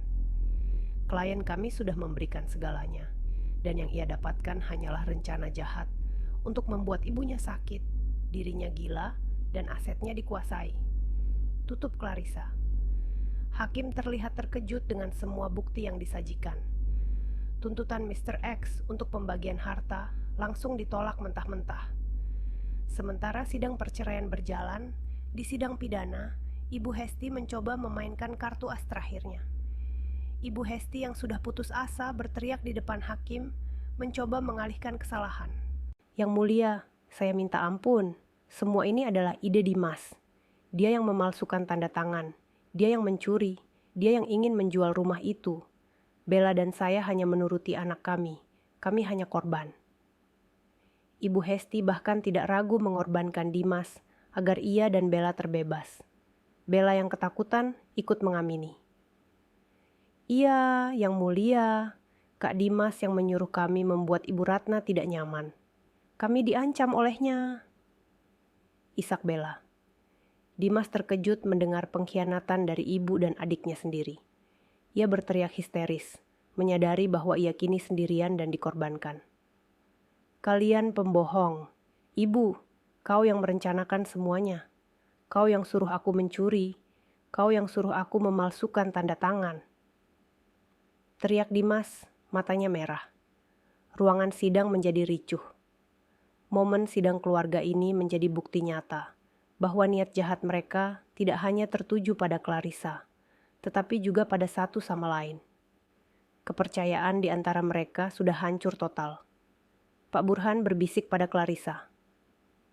Strategi mereka adalah menyelamatkan diri sendiri, Bu Clarissa. Ini justru memperkuat tuntutan pidana kita. Mereka mengakui semua rencana jahat itu, hanya saja saling menyalahkan eksekusi. Di akhir persidangan hari itu, hakim memutuskan. Gugatan cerai Clarissa dikabulkan sepenuhnya. Dimas dinyatakan bersalah atas pengkhianatan dan penipuan. Semua aset pribadi Dimas disita sebagai kompensasi kerugian Ibu Ratna dan Clarissa. Dimas tidak mendapatkan sepeser pun harta Gonogini. Ibu Hesti, Dimas, dan Bella akan menghadapi tuntutan pidana berat atas percobaan penculikan dan penipuan bank.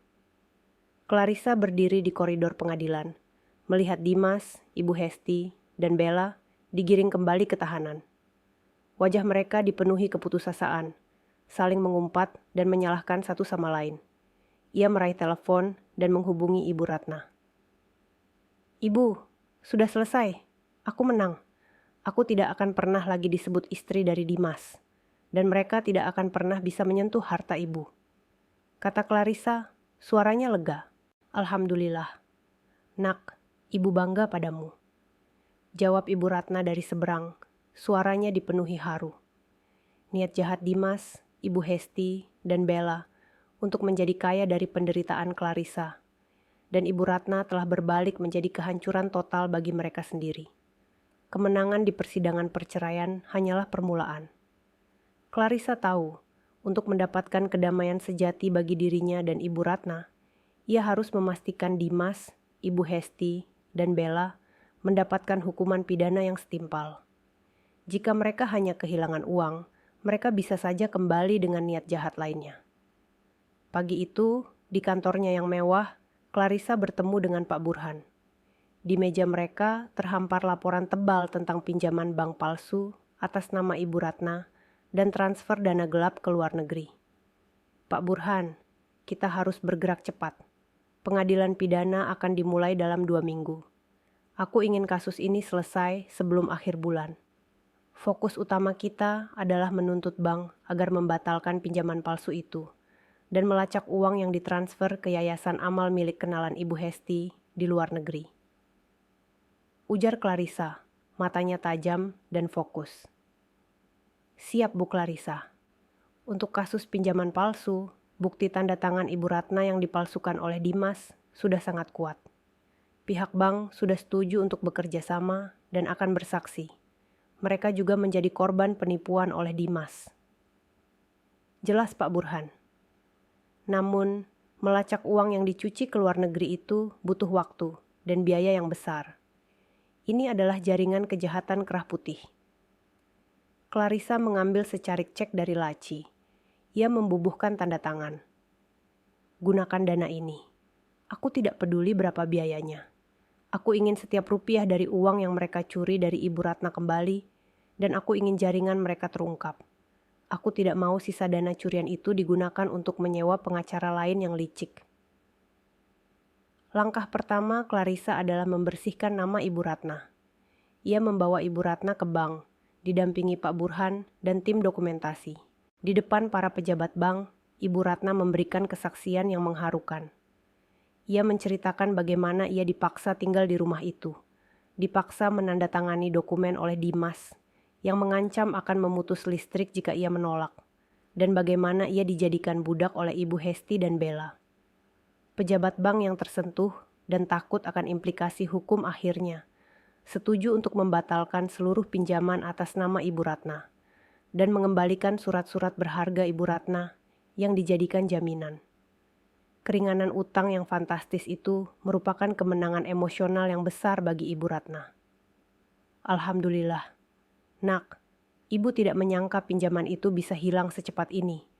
Ibu sudah tenang sekarang, kata Ibu Ratna memeluk putrinya erat-erat. Beban utang yang dibuat oleh Dimas telah terangkat. Sementara itu, di dalam tahanan, Dimas menerima kabar buruk yang bertubi-tubi.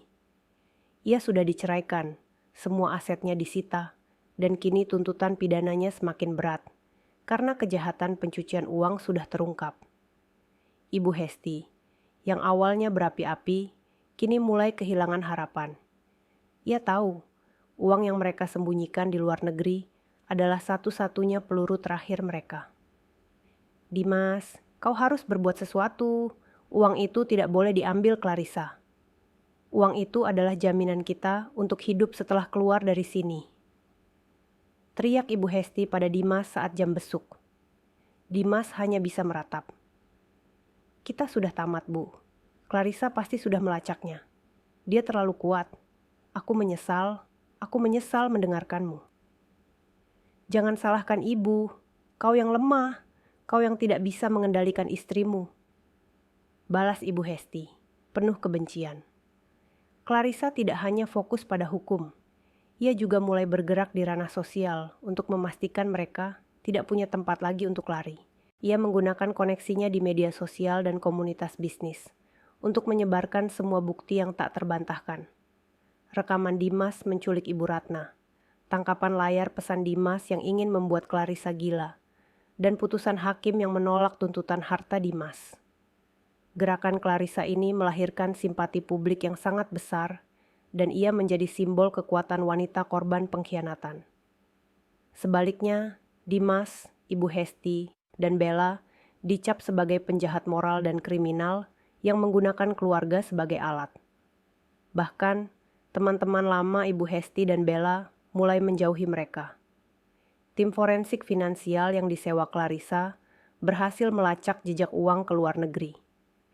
Ternyata, dana tersebut disimpan di bawah nama yayasan yang dikelola oleh seorang rekan lama Ibu Hesti, yang juga terlibat dalam praktik pencucian uang internasional. Pak Burhan datang dengan kabar gembira. Bu Clarissa, kita berhasil. Dana pinjaman yang dicuri itu masih utuh di rekening yayasan tersebut. Dengan kerja sama kepolisian internasional, kita bisa membekukan dan menarik kembali semua uang itu. Uang Ibu Ratna akan kembali 100%. Clarissa menarik napas lega. Bagus. Aku ingin sisa uang curian itu digunakan untuk membayar kompensasi Ibu Ratna atas penderitaan emosionalnya, dan sisanya sumbangkan ke panti jompo. Aku tidak mau menyimpan uang hasil kejahatan mereka sepeser pun. Keputusan Clarissa untuk mengembalikan dan menyumbangkan uang curian tersebut menunjukkan bahwa motifnya bukan lagi soal harta, melainkan soal keadilan dan martabat. Di penghujung bab ini, Clarissa berdiri di balkon rumah mewahnya, memandang pemandangan kota di malam hari. Di sampingnya, Ibu Ratna menikmati secangkir teh. Mereka berdua sudah melewati badai terburuk. Clarissa telah mengerahkan kekuatannya, bukan untuk menghancurkan, tetapi untuk membangun keadilan dan kehormatan ibunya. Ibu sudah tidak perlu khawatir lagi. Semua urusan sudah selesai. Mereka tidak akan pernah bisa keluar dari penjara dengan mudah. Dan rumah ini, uang ini, adalah milik kita berdua. Hasil kerja keras kita. Kata Clarissa, memeluk bahu ibunya dengan penuh kasih. Ibu Ratna tersenyum. Ibu tahu, Nak, hati ibu sudah damai. Ibu bangga dengan langkahmu. Semua langkah Clarissa, mulai dari mencabut pinjaman palsu hingga menyita dan melacak uang curian, telah memastikan bahwa Dimas, Ibu Hesti, dan Bella kini benar-benar tidak memiliki sepeser pun untuk bertahan hidup.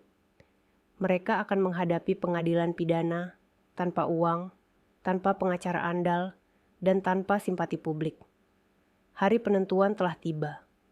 Ruang sidang pengadilan pidana dipenuhi pengunjung dan awak media.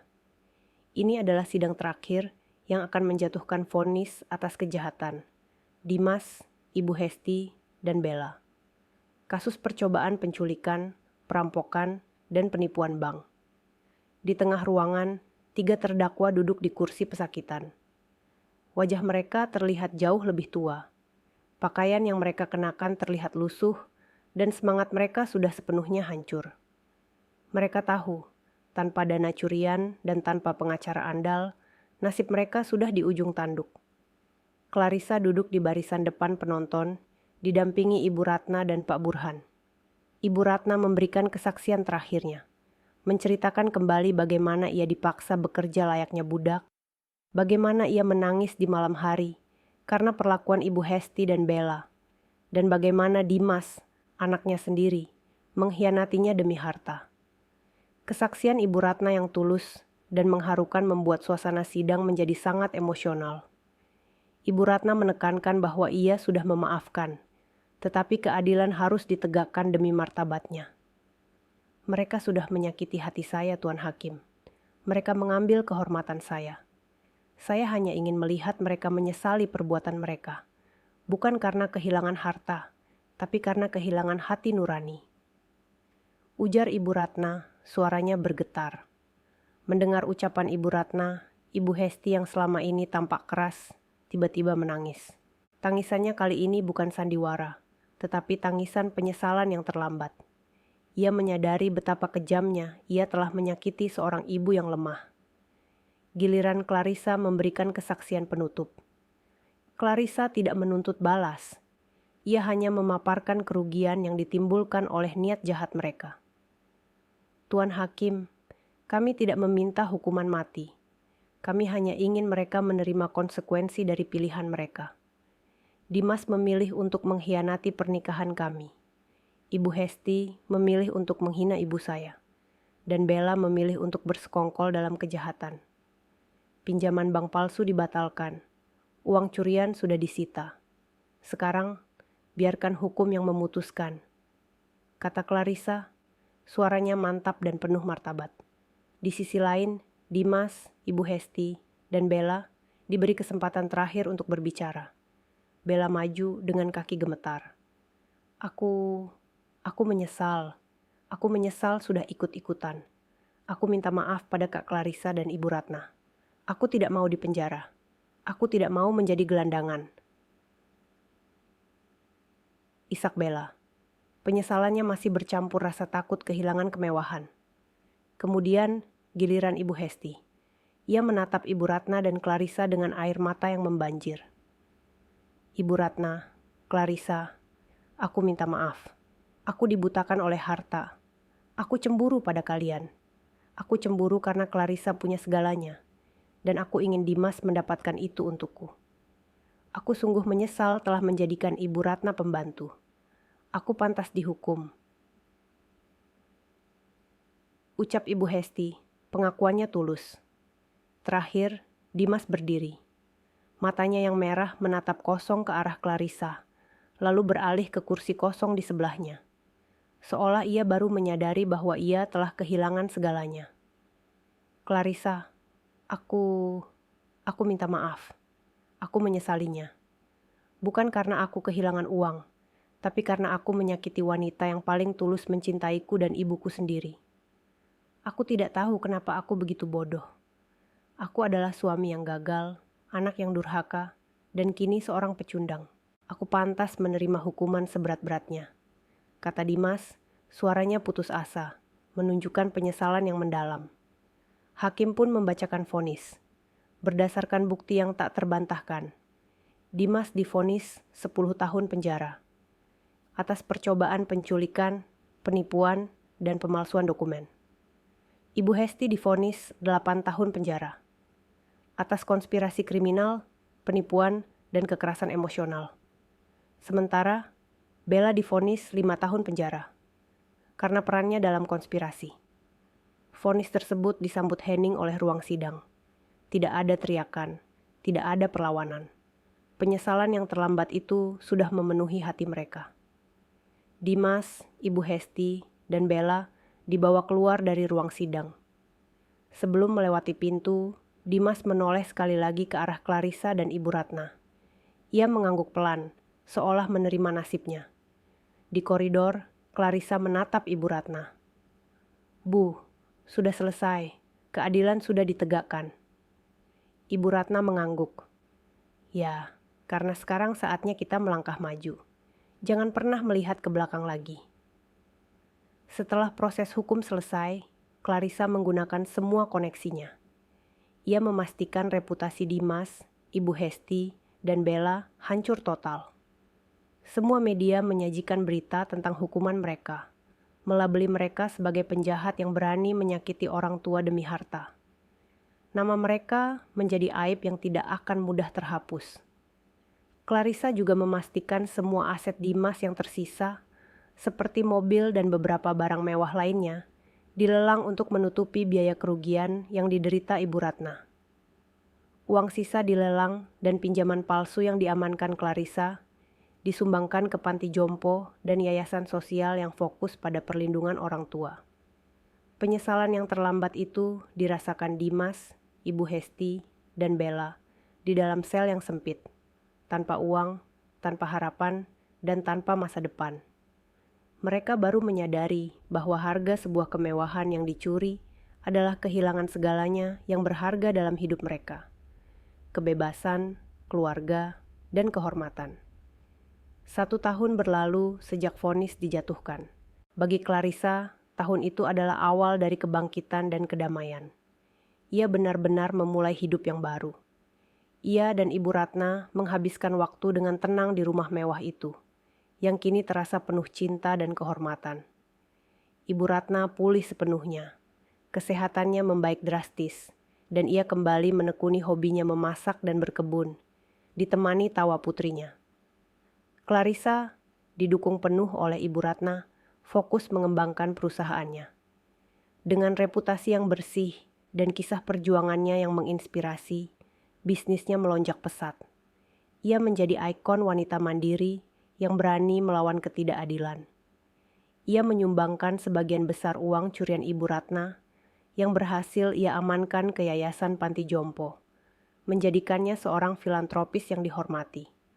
Hari itu adalah hari yang sangat cerah. Clarissa baru saja pulang dari acara peresmian cabang baru perusahaannya, mengendarai mobil barunya yang lebih mewah dari sebelumnya. Ibu Ratna menyambutnya di depan pintu dengan senyum hangat. "Selamat, Nak. Ibu bangga padamu," kata Ibu Ratna sambil memeluk putrinya. "Semua berkat doa ibu," balas Clarissa. Saat mereka berdua sedang berbincang santai di teras, tiba-tiba terdengar suara klakson dan mobil patroli keamanan kompleks berhenti di depan gerbang rumah Clarissa. 2 petugas security berjalan mendekat dengan wajah serius. "Maaf mengganggu, Bu Clarissa. Ada 3 orang yang memaksa masuk. Mereka terlihat sangat kacau. Mereka mengaku keluarga ibu," lapor security tersebut. Wajah Clarissa dan Ibu Ratna seketika menegang. 3 orang yang dimaksud pastilah Dimas, Ibu Hesti, dan Bella. Mereka bertiga seharusnya masih menjalani hukuman di penjara. "Kenapa mereka bisa bebas?" tanya Clarissa terkejut. "Mereka baru saja dibebaskan bersyarat pagi ini, Bu. Mereka datang langsung ke sini. Kami sudah melarangnya, tapi mereka terus berteriak," jelas security. Clarissa mengangguk. Ia sudah menduga momen ini akan datang. Ibu Ratna meraih tangan Clarissa, tatapannya penuh ketakutan. "Ibu tenang saja, mereka tidak akan bisa menyentuh ibu lagi," bisik Clarissa, matanya kembali menunjukkan tekad baja. Clarissa berjalan ke gerbang. Petugas security membuka gerbang perlahan.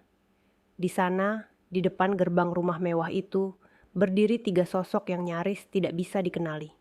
Dimas, Ibu Hesti, dan Bella. Pakaian yang mereka kenakan adalah pakaian bekas yang lusuh, jauh dari kilauan masa lalu. Tubuh mereka kurus, dan wajah mereka terlihat letih, kusam, dan dipenuhi penyesalan yang mendalam. Penjara telah mengambil segala-galanya dari mereka, termasuk sedikit sisa harga diri. Mereka menatap rumah mewah itu dengan tatapan memelas. Mereka tahu, ini adalah satu-satunya tempat di dunia di mana mereka pernah merasakan kebahagiaan. Kebahagiaan semu yang dulu mereka hancurkan sendiri. Melihat Clarissa berdiri di depan pintu dengan aura yang tenang dan berwibawa, Ibu Hesti langsung ambruk ke tanah. "Clarissa, Nak, aku mohon." "Ibu mohon, Nak," teriak Ibu Hesti, suaranya serak. Dimas dan Bella ikut berlutut di tanah berumput, persis di depan gerbang. Mereka tidak lagi memiliki kekuatan untuk berteriak atau mengancam. Mereka hanyalah 3 orang pecundang yang sudah tidak memiliki siapapun dan apapun. "Kami sudah kehilangan segalanya, Clarissa. Setelah keluar dari penjara, tidak ada yang mau menerima kami. Kami tidak punya uang, tidak punya rumah, dan tidak ada keluarga yang mau mengakui kami. Kami diusir dari mana-mana," isak Ibu Hesti. Bella merangkak mendekati kaki Clarissa. "Kak Clarissa, tolong kami. Aku janji akan bekerja apa saja. Aku janji tidak akan jahat lagi. Aku minta maaf sudah menyakiti Ibu Ratna. Aku menyesal seumur hidupku." Dimas menatap Clarissa, air matanya mengalir deras. Ia tidak lagi mencoba berdalih atau mengancam. "Clarissa, aku tahu aku pantas menerima semua ini. Aku sujud di hadapanmu. Aku mohon ampun. Aku sadar kehormatan dan kebaikan Ibu Ratna jauh lebih berharga daripada semua harta di dunia. Aku menyesal telah memilih ibu dan adikku yang tamak dibandingkan kamu dan Ibu Ratna. Aku mohon, berikan kami sedikit makanan. Kami sudah 2 hari tidak makan." Pemandangan itu sangat menyedihkan dan dramatis. 3 mantan penghuni rumah mewah itu kini sujud memohon ampun layaknya gelandangan yang putus asa. Clarissa memandang mereka tanpa ekspresi, lalu menoleh ke arah Ibu Ratna yang berdiri di ambang pintu, menyaksikan semua ini. Ibu Ratna hanya menggelengkan kepala pelan. Tatapannya menyiratkan belas kasihan, tetapi juga kekecewaan yang tak akan terhapus. Clarissa berbalik menghadap mereka bertiga. "Kalian ingin aku memaafkan kalian. Aku sudah memaafkan, karena rasa benci hanya akan merusak kebahagiaanku dan ibuku." Ibu Hesti, Dimas, dan Bella mendongak penuh harap. "Tapi memaafkan tidak berarti melupakan dan menerima kalian kembali," tegas Clarissa, suaranya tajam. "Kalian mencoba membuat ibuku sakit, memalsukan tanda tangannya, mencuri uangnya, dan ingin membuatku gila. Itu adalah dosa yang tidak bisa dihapus hanya dengan air mata di depan gerbang rumah." Clarissa mengambil selembar uang tunai dari saku celananya. Ia melemparkannya ke tanah, tepat di sebelah tangan Dimas. Itu untuk kalian makan hari ini. Setelah ini, jangan pernah muncul lagi di hadapanku, di hadapan ibuku, atau di kompleks ini. Kalian sudah memilih jalan kalian sendiri, dan kalian sudah menerima konsekuensinya. Carilah pekerjaan, mulailah hidup kalian dari nol, tanpa kemewahan, tanpa kebohongan, dan tanpa kejahatan. Dimas, Ibu Hesti, dan Bella hanya bisa menunduk. Mereka mengambil uang itu dengan tangan gemetar. Mereka menyadari Clarissa sudah benar-benar menutup pintu maaf dan kembali untuk mereka. Akhir yang baru bagi Clarissa adalah kedamaian sejati, bebas dari bayang-bayang masa lalu.